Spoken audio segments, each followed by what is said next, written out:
চেহারার সবচেয়ে সৌন্দর্য স্থান হচ্ছে ঠোঁট। ঠোঁট যদি কালো হয় তাহলে কি আর ভালো লাগে? তাই আজকে শেয়ার করব কিভাবে ঘরোয়া উপায়ে ঠোঁট গোলাপি করা যায়।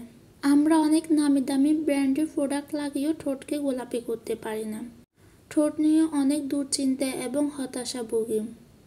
তাই আজকে আপনাদের সাথে যে টিপসগুলো শেয়ার করব এগুলো মেনে চললে ঠোঁট একদম গোলাপি হয়ে যাবে। অনেকে আছে শুধু ত্বকের যত্ন নিয়ে ব্যস্ত থাকে কিন্তু শরীরের আর অন্য অঙ্গগুলোর খবরে থাকে না। তাই শুধু মুখের যত্ন নিলে চলবে না, সাথে সাথে ঠোঁটের যত্ন নিতে হবে। ঠোঁট কিন্তু আমাদের সৌন্দর্যের আরেকটা প্রতীক। চলেন আর কথা না বাড়িয়ে কিভাবে ঠোঁটের যত্ন নেওয়া যায় সেটা দেখে আসি। তার জন্য প্রথমে একটি পাত্র নিয়ে নিলাম। তার মধ্যে দিয়ে দিলাম 1 চামচ পরিমাণে চিনি। তারপর দিয়ে দিব 1 চামচ পরিমাণে মধু। দোনোটা উপকরণ ভালো করে মিক্স করে নেব।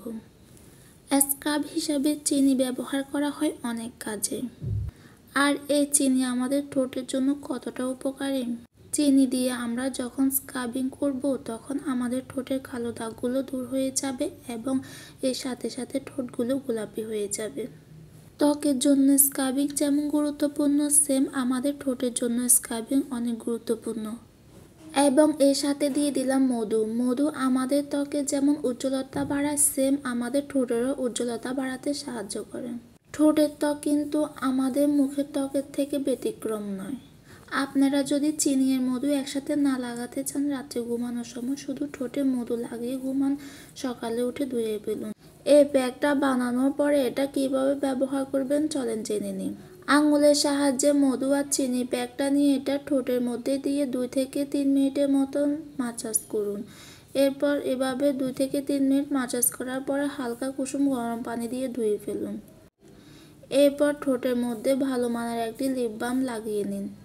এভাবে সপ্তাহে 2 থেকে 3 বার ব্যবহার করবেন এবং দেখবেন ঠোঁটের কালো দাগ দূর হয়ে ঠোঁট গোলাপি হয়ে গিয়েছে। এভাবে ঠোঁট মাসাজ করার ফলে ঠোঁটের ব্লাড সার্কুলার বেড়ে যাবে এবং কারো ঠোঁট যদি ফুলাভাব থাকে তাহলে সে ফুলাভাব কমে যাবে এবং ঠোঁটের আর এই প্যাকটা দিয়ে কিন্তু বেশি জোরে ঘষাঘষি করা যাবে না, আলতোভাবে ঘষতে হবে। বেশি জোরে ঘষাঘষি করলে তাহলে ঠোঁট লাল হয়ে যাবে এবং ঠোঁটে প্রচুর জ্বালা পোড়া করবে। তাই ঠোঁট আলতোভাবে মাসাজ করবেন। আশা করি এই প্যাকটা সপ্তাহে 2 থেকে 3 বার লাগালে আপনারা ভালো একটা রেজাল্ট পাবেন। আর এটা শুধু 1 সপ্তাহ লাগালে হবে না, এটা লাগাতে হবে 3 থেকে 4 সপ্তাহ, তারপর ভালো ফলাফল পেতে পারেন। আজকের মতো ভিডিও এখানে শেষ করছি। আমার ভিডিও ভালো লাগলে অবশ্যই লাইক, কমেন্ট, শেয়ার করবেন এবং আমার চ্যানেলটা সাবস্ক্রাইব করে দিবেন।